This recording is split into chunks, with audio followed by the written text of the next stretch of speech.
नमस्ते। आपने पिछले कुछ दिनों में सुना होगा कि अब यूपीआई पर भी सरकार हमारे से चार्ज लेने जा रही है। कुछ लोग इसे सच बता रहे थे, कुछ लोग इसे अफवाह बता रहे थे। तमाम तरह की चर्चाएं मार्केट में चलने लगी है। तो आज हम इसी बारे में चर्चा करेंगे कि यूपीआई है क्या, इस पर किस प्रकार से यूपीआई काम करता है, यूपीआई पर गवर्नमेंट चार्ज ले रही है तो कौन सा चार्ज ले रही है, आखिर ये चार्ज किसको भुगतना पड़ेगा। सारी चीजों को विस्तार से हम चर्चा करेंगे। तो चलिए बिना किसी देरी के शुरू करते हैं। मैं हूं सतीश कुमार अणवा और आप देख रहे हैं भ्राता रिसर्च सेंटर। तो आपने समाचार पत्र तथा विभिन्न सोशल मीडिया के माध्यम से जाना होगा कि यूपीआई पर अब गवर्नमेंट 1.1% का चार्ज हमसे वसूलेगी। कुछ लोग इसे अफवाह बता रहे थे तथा कुछ लोग इसे कुछ लिमिटेशन बता रहे थे। इसी को लेकर सोशल मीडिया पर काफी मीम्स भी वायरल होंगे जो आपने कहीं ना कहीं देखे होंगे। आज हम इन सभी चीजों के ऊपर चर्चा करेंगे कि आखिर जो ये यूपीआई है, ये है क्या चीज, इसको किसने बनाया है, ये कैसे काम करता है तथा इस बात में कितनी सच्चाई है। देखिए, जब भी आप कोई सामान खरीदते हैं या फिर कोई भी सर्विस लेते हैं तो आप क्या करते थे कि अपने जेब में से पर्स निकाल के, वॉलेट निकाल के उसका भुगतान कर दिया करते थे। तो उसके बाद में कुछ कंपनियां आई थी, पेटीएम, फोन पे, फ्रीचार्ज जैसी बहुत सारी कंपनी आई है। इन कंपनियों ने क्या किया था, डिजिटली पेमेंट करना स्टार्ट किया था। इसी बीच रिजर्व बैंक ऑफ इंडिया ने क्या किया था, एनपीसीआई का गठन किया था। National payment corporation of India, भारतीय राष्ट्रीय भुगतान निगम। इस एनपीसीआई ने यूपीआई को बनाया। यूपीआई की फुल फॉर्म होती है यूनिफाइड पेमेंट इंटरफेस। तो सबसे पहले तो हम एनपीसीआई को ही समझ लेते हैं कि आखिर ये है क्या। तो देखिए क्या हुआ था कि भारतीय राष्ट्रीय भुगतान नियम, पेमेंट सेटलमेंट अधिनियम है 2007। इसके तहत रिजर्व बैंक ऑफ इंडिया और इंडियन बैंक एसोसिएशन यानी बैंकों की जो एसोसिएशन है, उन्होंने एक पहल की थी तथा 2008 में एक संस्था का गठन किया था जिसका नाम रखा गया national payments corporation of India, जिसे शॉर्ट के अंदर एनपीसीआई कहा गया। ये जो एनपीसीआई है, ये बहुत सारे अलग अलग चीजों का उत्पाद बनाए इसने। जैसे रुपए कार्ड आपने सुना होगा, यूपीआई, भीम, एपीएस, आईएमपीएस, ऐसी बहुत सारी चीजें इस एनपीसीआई ने बनाई है। तो आपके समझ में आ गया होगा कि ये एनपीसीआई आखिर है क्या। अब आप ये तो जान ही गए होंगे कि ये जो यूपीआई है, इसको एनपीसीआई ने बनाया था। अब ये यूपीआई काम कैसे करता है, इस चीज को समझने के लिए हम इसको बेसिक से जानते हैं। देखिए, जब भी आप दुकान पर जाते हो तो पहले क्या करते थे कि अपनी जेब में से वॉलेट निकाला, सामान कुछ खरीदा, उसको कैश पेमेंट हमने कर दिया। कुछ लोग क्या करते थे, कार्ड के द्वारा वहां पर स्वाइप मशीन लगी होती थी, उस मशीन में कार्ड को स्वाइप किया और उनके कार्ड के थ्रू उसको पेमेंट हो जाता था। तो मर्चेंट का मतलब यहाँ पर क्या है, दुकानदार या जो भी अपने को सेवा दे रहा है वो क्या हो गया, मर्चेंट हो गया। उसके बाद में क्या हुआ कि डिजिटल में कन्वर्ट होने लगा। तो लोगों ने क्या किया, मार्केट में अलग अलग कंपनियां आ गई, पेटीएम, गूगल पे, फोन पे जैसी बहुत सारी कंपनियां आ गई। इन कंपनियों ने क्या किया कि जो भी मर्चेंट है, दुकानदार है, उसको अगर आपको पेमेंट देना है तो कार्ड स्वाइप नहीं करना। आपको आपको क्या करना है कि इनकी एक एप्लीकेशन होती है। इस एप्लीकेशन में इन्होंने एक डिजिटल बटुआ बना दिया, वॉलेट बना दिया। और जो इनका वॉलेट है, इसके अंदर आप क्या कीजिए, पैसे जमा कर दीजिए। इस पैसे के थ्रू हर कंपनी अपना एक क्यूआर कोड मर्चेंट को दे देती है। जैसे मान लीजिए पेटीएम कंपनी है, तो पेटीएम कंपनी ने मर्चेंट को एक अपना क्यूआर कोड दे दिया, दुकानदार को। कोई व्यक्ति आया, उसके पास पेटीएम है, पेटीएम के वॉलेट में पैसा है, वो इस क्यूआर कोड को स्कैन करेगा और इसके अकाउंट में पैसे पहुंच जाएंगे। ये स्टार्टिंग की व्यवस्था थी, मैं स्टार्टिंग से बता रहा हूं आपको, ये स्टार्टिंग की व्यवस्था थी। तो अब दिक्कत क्या आ रही थी, मान लीजिए फोन पे का कस्टमर था तो वो फोन पे के क्यूआर को स्कैन करेगा और इसको पैसे कर देगा। अब मान लीजिए किसी के पास गूगल पे है तो वो केवल गूगल पे का ही क्यूआर कोड स्कैन कर पाता। तो इसके लिए जो मर्चेंट यानी दुकानदार था, उसको अलग अलग यहाँ पर ये क्यूआर कोड सजा कर रखने पड़ते थे, क्योंकि क्या पता कौन किसका यूज कर रहा है। ये था इन वॉलेट कंपनियों का वॉलेट। जो हमारा फिजिकल वॉलेट था, इस वॉलेट को इन्होंने कन्वर्ट कर दिया डिजिटल वॉलेट में। तो आप समझ गए होंगे कि ये वॉलेट वगैरह होता क्या है। क्यूआर कोड का इस्तेमाल स्टार्टिंग में किया गया था, तो हर कंपनी अपना अलग अलग क्यूआर दे रही थी और उसी में आप ट्रांसफर कर सकते थे। तो इस चीज से समस्या होने लग गई कि एक जो दुकानदार है उसको इतने सारे क्यूआर कोड रखने पड़ रहे थे और कस्टमर को भी प्रॉब्लम हो रही थी, क्योंकि मान लीजिए कोई दुकानदार है, उसने पेटीएम का क्यूआर कोड रख रखा है। अब किसी कस्टमर के पास फोन पे है तो वो इस पेटीएम पर ट्रांसफर नहीं कर सकता था। इसी के बीच में जो एनपीसीआई है उसने यूपीआई बनाया। यूपीआई की फुल फॉर्म है यूनिफाइड पेमेंट इंटरफेस। ये जो यूपीआई है इसको जो पायलट लॉन्च इसका किया गया था वो 11 अप्रैल 2016 को किया गया था। उस समय इसके अंदर 21 मेंबर बैंक्स थे। अब हम समझते हैं कि यूपीआई काम कैसे करता है। तो यूपीआई क्या करता है, जो अपना कस्टमर है उसके वॉलेट से, डिजिटल वॉलेट से नहीं जुड़ा है, वो कस्टमर के बैंक से जुड़ा है। और जो मर्चेंट है उस मर्चेंट के वॉलेट से भी नहीं जुड़ता है, उस मर्चेंट के भी बैंक अकाउंट से जुड़ता है।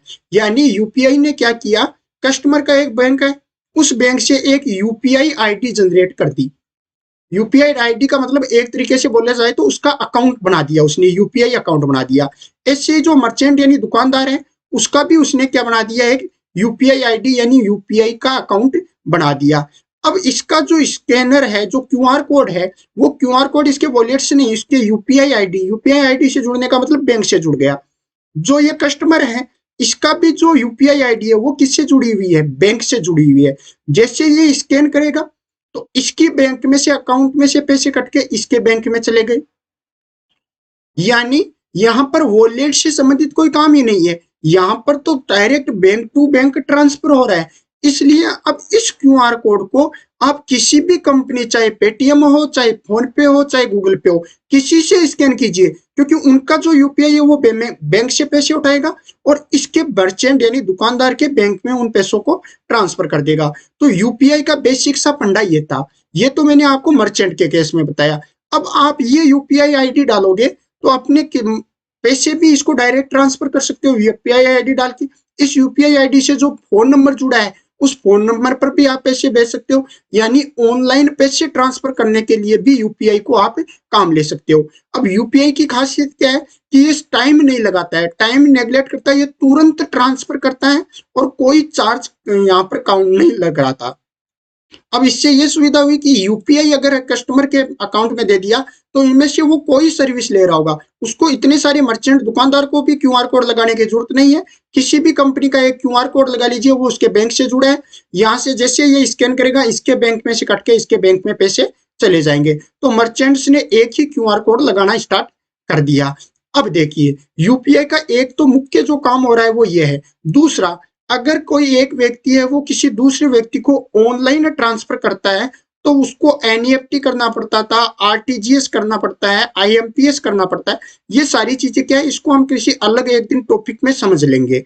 तो इन चीजों के द्वारा इनको ट्रांसफर किया जाता था। इनमें सब में अलग अलग नुकसान और फायदे भी थे कि कुछ में पैसों की लिमिट है कि आप इतने से कम पैसे नहीं भेज सकते, कुछ में लिमिट है कि आप इतने समय से पहले पैसे नहीं भेज सकते, कुछ ट्रांजेक्शन में होता है कि आपका इतना परसेंट चार्ज लग जाएगा। तो ये सारी समस्याएं इनके बीच आ रही थी। तो जो यूपीआई था उसमें कोई समस्या नहीं थी, बैंक टू बैंक आप कितना भी पैसा ट्रांसफर करो तुरंत ट्रांसफर हो रहा था तथा कोई भी चार्ज नहीं लग रहा था। और बीच में अपनी जो नोटबंदी हुई थी उसके कारण यूपीआई इतना फेमस हो गया कि हर जगह यूपीआई का उपयोग होने लगा। अभी तक यूपीआई पर 0% चार्ज लग रहा है, यानी जो कस्टमर पे कर रहा है उसके भी चार्ज नहीं लग रहा है, जो दुकानदार है उसके भी कोई चार्ज नहीं लग रहा है, जो कंपनियां हैं उनसे भी यूपीआई का कोई चार्ज नहीं लग रहा है। तो इसी बीच खबर आती है कि एनपीसीआई ने कहा है कि हम 1.1% चार्ज लेना स्टार्ट कर देंगे। तो एनपीसी ये अफवाह फैलने लगी। तो एनपीसीआई ने कहा कि ये अफवाह सरासर गलत है लेकिन ये सही भी है। तो आप कंफ्यूजन हो गया कि गलत भी है सही भी कैसे है। एनपीसीआई ने कहा है कि ये चार्ज हम सबसे नहीं लेंगे, किन लोगों से लेंगे वो हम समझते हैं। तो यूपीआई एनपीसीआई है उसका जो ऑफिशियल डाटा है उसके अनुसार उनका कहना है कि यूपीआई के थ्रू जो भी ट्रांजैक्शन होते हैं उनमें 99.99% जो ट्रांसफर होते हैं वो बैंक टू बैंक होते हैं। मैंने बताया था कि इसकी यूपीआई आईडी बैंक में है, दुकानदार की भी बैंक से जुड़ी है, इसके बैंक में से पैसा गया उसके बैंक में चला गया। तो 99.99% कहां से हो रहा है, बैंक से। अब आप सोचोगे पीछे ये 0.0 ये 1% कहां बच गया। 0.1% मैंने आपको वॉलेट सिस्टम स्टार्टिंग में समझाया था कि हर कंपनी का अलग अलग वॉलेट है। तो इन कंपनियों का जैसे पेटीएम का हो गया, अमेजोन का हो गया, फोन पे का हो गया, इन वॉलेट्स में कुछ लोग पैसे जमा कर लेते हैं और इन पैसों से क्यूआर कोड स्कैन करके वो ट्रांसफर करते हैं। तो जो एनपीसीआई है उसने बोला है कि हम जो भी चार्ज करेंगे वो प्रीपेड पेमेंट इंस्ट्रूमेंट से चार्ज करेंगे। इसका मतलब हो गया, सीधा सा मतलब है कि जो वॉलेट सिस्टम है वहां से हम चार्ज करेंगे, बैंक टू बैंक ट्रांसफर पर हम कोई भी चार्ज नहीं लेंगे। तो यूपीआई के थ्रू 99.99% तो बैंक टू बैंक ट्रांसफर हो रहा है, इसके ऊपर कोई चार्ज नहीं लेगा।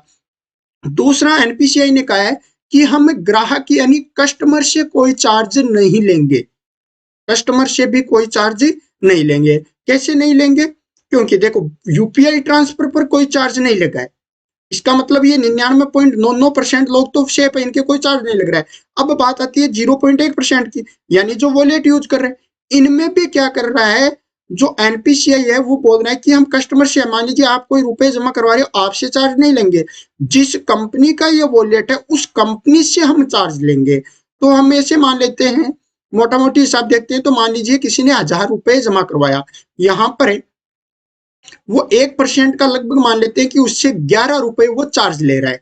तो 11 रुपए वो कस्टमर से नहीं लेगा, पेटीएम में कोई जमा कर रहा है वॉलेट में, तो पेटीएम से जो एनपीसीआई है वो 11 रुपए चार्ज करेगा। इसके अलावा इस प्रीपेड पेमेंट इंस्ट्रूमेंट्स में क्या आता है कि जैसे आपने गिफ्ट कार्ड का नाम सुना होगा, इस गिफ्ट कार्ड में भी अगर कोई करता है तो उसमें भी जमा करेगा। यहां पर भी उन्होंने एक लिमिट लगाई है कि 2000 रुपए से ऊपर ही चार्ज लगेगा। अगर कोई वॉलेट में या गिफ्ट कार्ड में कहीं पर भी रुपए ऐड कर रहा है तो 2000 से नीचे कोई रकम कर रहा है उस पर कोई चार्ज नहीं लगना है, 2000 से ऊपर लगेगा उस पर लगेगा, और उसमें भी वो उस कंपनी से लेंगे न कि ग्राहक से लेंगे। अब दूसरी बात आती है कि मान लीजिए कोई दुकानदार है, उस दुकानदार ने क्यूआर कोड लगा रखा है, कोई क्यूआर कोड कर स्कैन करके इस वॉलेट से अगर ट्रांसफर करता है तो भी एनपीसीआई पेमेंट काटेगा, लेकिन वो भी कस्टमर से नहीं काटेगा, इस दुकानदार से वो क्या लेगा, 1.1% की फीस लेगा। ये भी अलग अलग केसों के लिए कम है, मैक्सिमम 1.1% रखी गई है। तो देखिए यहाँ पर साफ हो चुका है कि यूपीआई से 99.99% लोगों पर तो कोई फर्क नहीं पड़ना है जो बैंक टू बैंक ट्रांसफर हो रहा है। दूसरा, चार्ज किससे लगना है, जो पेमेंट प्रीपेड पेमेंट इंस्ट्रूमेंट है यानी जो वॉलेट में पैसे रखते हैं उनके चार्ज लगना है, उनमें भी कंपनी से चार्ज लिया जाएगा। अगर आप कहीं पर स्कैन करके या फिर कहीं ट्रांसफर करते हो वॉलेट से तो जो दुकानदार मर्चेंट है उससे पैसा लिया जाएगा। तो अब आप कहोगे फिर दिक्कत कहाँ है? देखिए कोई भी चीज कभी भी फ्री में नहीं मिलती है। आप कभी सोच रहे हो कि कोई चीज हमें फ्री में मिल रही है तो ये गलत सोच रहे हो, क्योंकि हर चीज का कोई ना कोई भुगतान करना होता है। अब जो एनपीसीआई संस्था बनाई गई थी, इसने यूपीआई बनाया है तो इसके अंदर इसके लाखों करोड़ों रुपए का खर्च हुआ है, तो वो तो कहीं ना कहीं से वसूलेगी, तो उसके लिए उन्होंने ये सिस्टम लागू किया है। अब इसका ग्राहकों पर असर कैसे हो सकता है? मान लीजिए आप ट्रांसफर कर रहे हो तो मर्चेंट दुकानदार है, वो आपको पहले ही बोल देगा कि 1000 रुपए दे, 2000 रुपए दे रहे हो तो 22 रुपए में आपसे एक्स्ट्रा लूंगा क्योंकि मेरे चार्ज कट जाता है।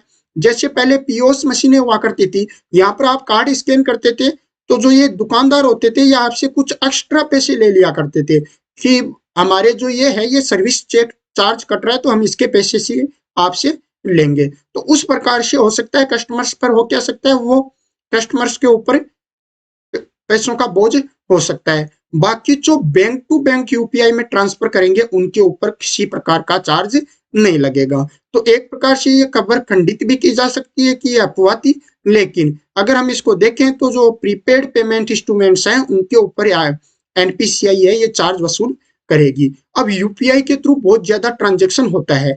पिछले महीनों की अगर आप रिपोर्ट देखो तो फरवरी में 753 करोड़ बार पेमेंट किया गया है, जनवरी में 803 बार, सबसे अधिक 803 बार पेमेंट कर दिया गया है, यूपीआई के थ्रू पेमेंट किया गया है। अब आप सोच सकते हो कितना पेमेंट हो रहा है, और रुपयों में देखें तो 12.98 लाख करोड़ रुपयों का ट्रांजेक्शन हुआ है। तो यूपीआई के थ्रू बहुत ज्यादा ट्रांजेक्शन हो रहा है जिस पर कोई पैसे नहीं लग रहे, केवल जो पेमेंट चार्ज लगेगा वो प्रीपेड पेमेंट इंस्ट्रूमेंट्स पर लगेगा। बाकी यूपीआई की लोकप्रियता भी बहुत है, ये बहुत सक्सेस एक टेक्नोलॉजी मानी जा सकती है जिसको बहुत सारे यूरोप और एशिया की कंट्रीज ने भी इस्तेमाल करना और इसमें दिलचस्पी दिखाई है, जिसको हम कभी अलग से चर्चा करेंगे।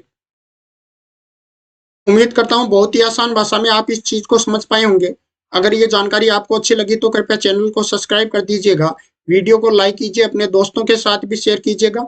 अगर आपको कोई अन्य जानकारी चाहिए, आपके दिमाग में कोई टॉपिक है, तो कमेंट के माध्यम से हमें बताइए ताकि जल्द से जल्द वीडियो बनाकर समाधान कर सके। मिलते हैं एक नए वीडियो में, तब तक के लिए इजाजत दीजिए। जय हिंद, जय भारत।